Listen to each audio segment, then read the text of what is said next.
Hi folks, so today I'm going to walk you through how to use the get text automation block on the Bytespace builder. In this tutorial, we'll be automating the scraping of listings on Craigslist. So with that, let's jump right in. Now you can see that I've already built out the entire workflow. A little later into this tutorial, I'll go step by step and we can walk through what each of these blocks does and why I put them there. But for now, let's focus on just the get text. So first things first is we need to navigate to the specific part on the workflow that we're working on, which is getting the title text and the body text of listings. To do that, I've disconnected some of the connectors and I'll run the automation so you can see it go through, and we'll end up at the place where we need to create the get text blocks.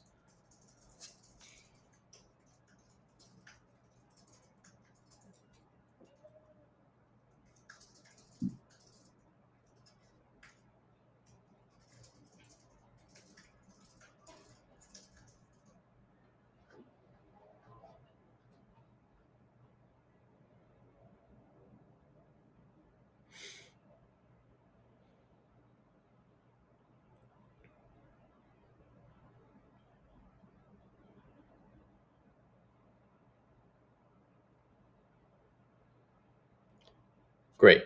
So now that we've opened up our first listing, we want to get this title text. Now, how do we do that?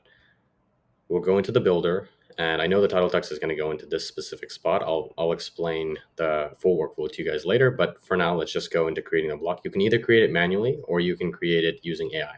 In this case, I'll create it using AI. Get the title text from the listing page. Now it's determining which block to use, so it's going to figure out where we need a get text block. And then it's going to analyze the website and figure out where exactly on the website text is located.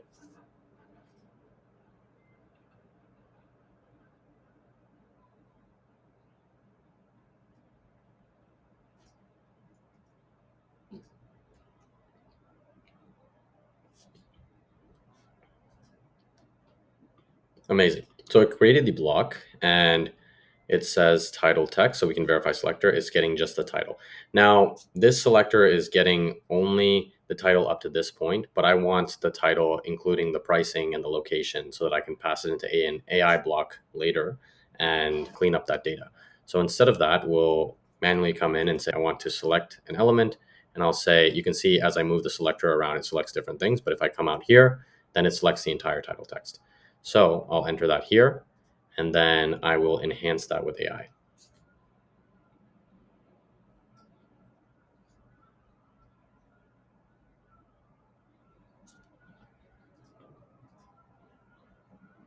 Now let's see. Okay, cool. So it's figured out what exact text we want to get. And now we'll assign this to a variable so that we can call it later in the AI block. I'll show you how to do that. And then we'll also insert it to a table column. Now, I've already named a few table columns. We'll name this listing title. And then you don't have to click add column. Add column creates a new column. So we've already selected it. And now the next thing we want to get is the body text. So this text down here, or if you're on a different page, same thing. It has the same structure. So we want to get all this text down here, right? So to do that, I'm going to say, let's create this manually. So I'll use get text, and then I will come here and I'll find the body. There we go. Section posting body. And then I'll say, I'll give the AI debugger instructions in case it needs to debug itself later. Get the body text from the listing page.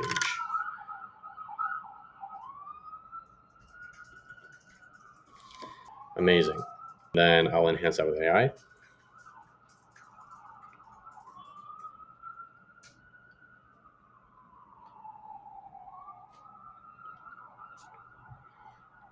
And it's found section posting body. I can confirm that selector, so it's selecting the right text.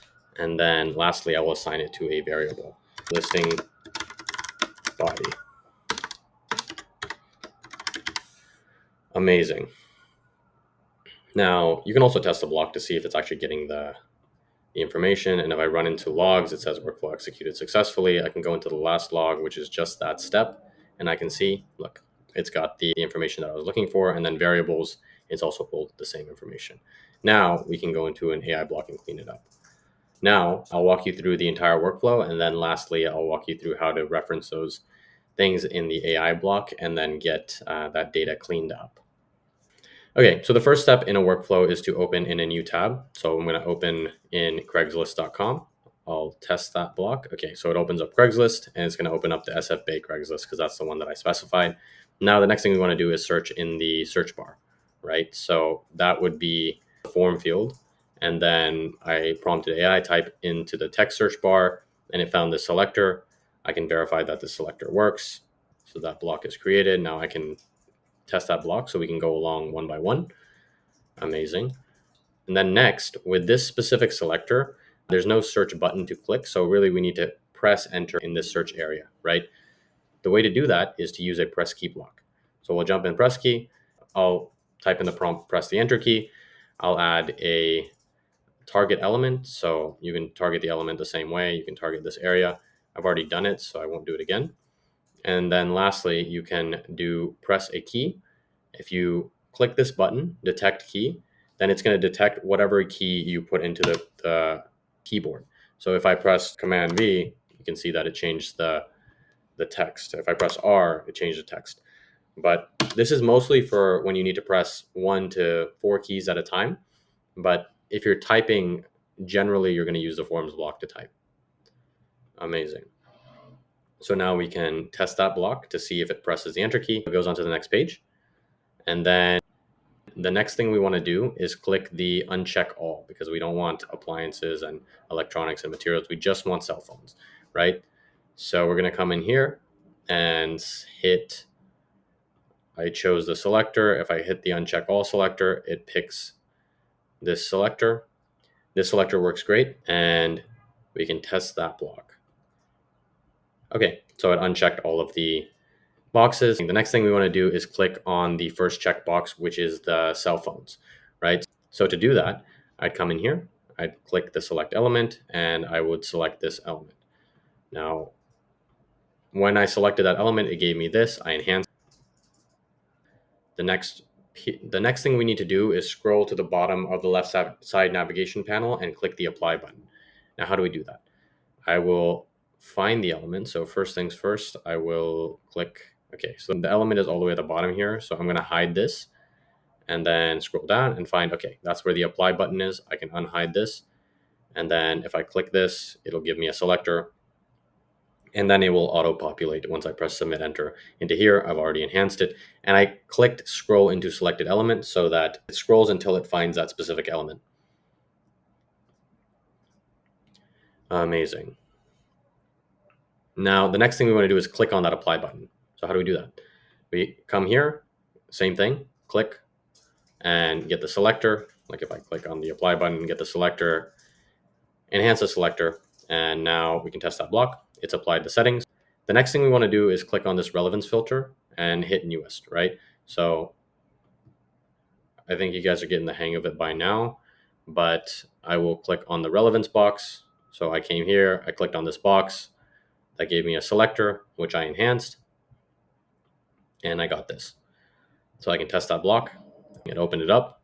Next thing I want to do is click the newest in that dropdown. Same thing.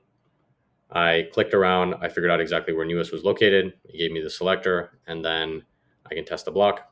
It hits newest, and it works. Great. Now, after I hit the newest, I want to click on the first listing to open it. How do I do that? So I came here and I found the first listing and I clicked on it and then I pressed submit enter. Sometimes you'll see that I haven't enhanced the selector. In other cases I have. I found that some enhanced selectors didn't work as I expected. Maybe it enhanced it and found a different element on the website to click than the one I wanted. So I reverted back to the unenhanced selector. And so long as the website keeps the selectors the same when you refresh, the enhanced selector will be fine and the AI debugger won't have to kick in. But if it does have to kick in, then the prompt here can help it figure out where it is. And it's right maybe 80% of the time. And sometimes you'll have to go back and manually fix it. But in this case, it should click the first element. It did so.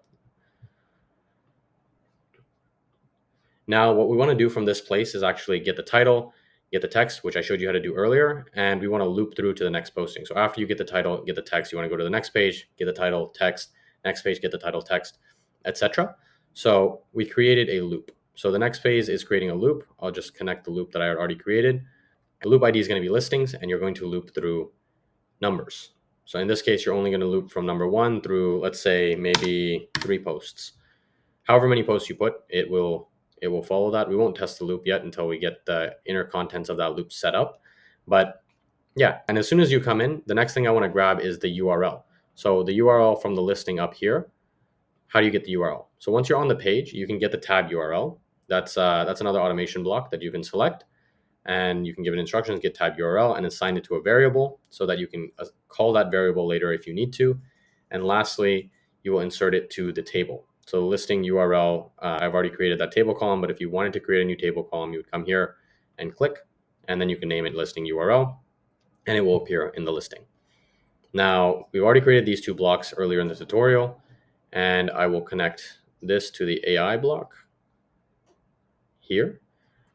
Now in the AI block, what do we want to do? We want to take all the text that we're getting from these listings, so this text, the title text, as well as this text, and clean it up and give us a summary.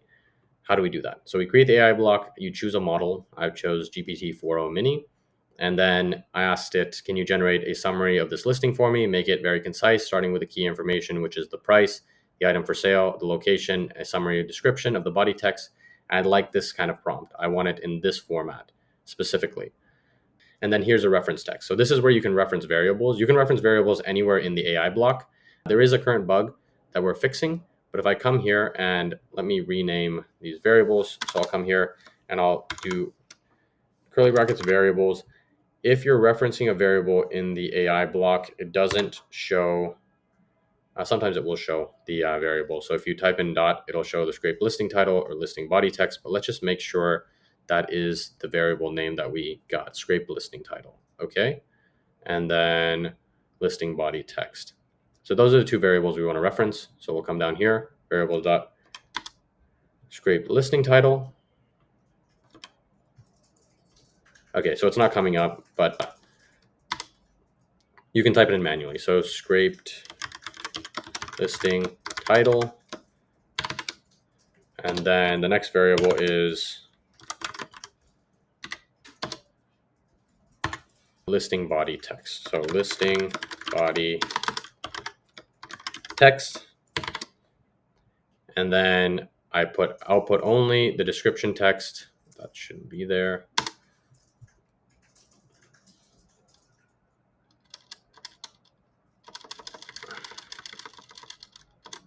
That appeared because there's a bug when you're referencing variables. It adds some additional text to here. Let's just make sure it didn't mess up any of the other prompt. No quotes and no markdown syntax. It's just this. So when you're inputting variables again on the AI block, just input these things manually. You can type in variables dot and then copy and paste the variable text from whatever other block you're referencing it from. Amazing. Now we can generate to see what it creates. Okay, $1,100, iPhone Pro Max, San Jose, California, etc. You could assign this to a variable if you wanted to reference this AI input in maybe another block, but in this case, we don't need to. And I'll insert it to a table column. So we'll name this listing summary. Named it listing summary, but yeah, amazing. And then after that, we're going to click on the next button to navigate to the next posting. So now that we're here, we've got the text. We're going to come in here and same thing. You can select this, click next, and it will grab that for you. I've enhanced it. It picked the same selector that I had initially, and then I'll test this block. So it clicks the next button.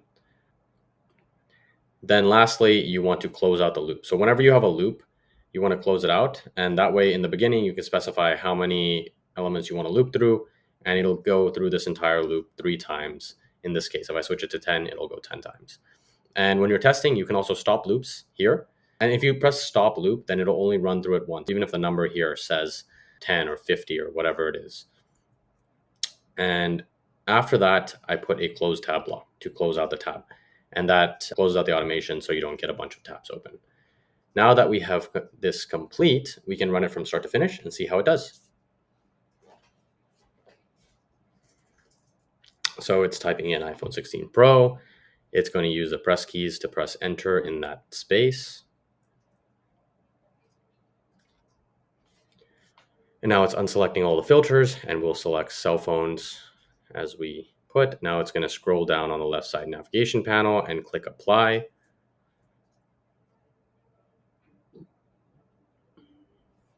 Now let's hit the relevance filter. It will choose newest. And now it's going to select the first listing, and it will start looping through the data. Since we only put 3, it shouldn't take that long.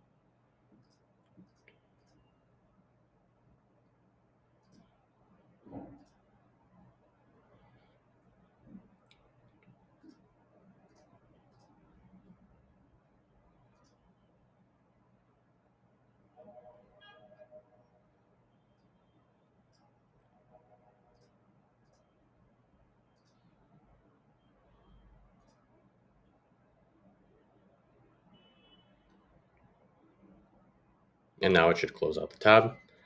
And then, yeah, now we can check the logs, see that it was a success. I can go into get text. You can see all the events that it did. And then if you go into edit table columns, you can see the 3 columns: listing URL, listing title, column, and then listing summary. We have all that information here. And then any variable information. It'll just give you the latest variable. It won't give you every output for that variable, but just so you get an idea of what the variable is referencing, it has that here. And last, if you want to speed up your automations, you can adjust the delays at the bottom of these blocks. But in general, we have 3,000 so that you're not running from like action to action to action, which could get you blocked on certain websites. And yeah, so very simple. We created a scraping automation for Craigslist.com. The same kind of thing can be created on any other website. You could use it for eBay. You could use it for Amazon. Some websites are a bit trickier than others to automate, but excited to see what you build. And if there's anything that you get stuck on, just shoot us a message and we're happy to help out.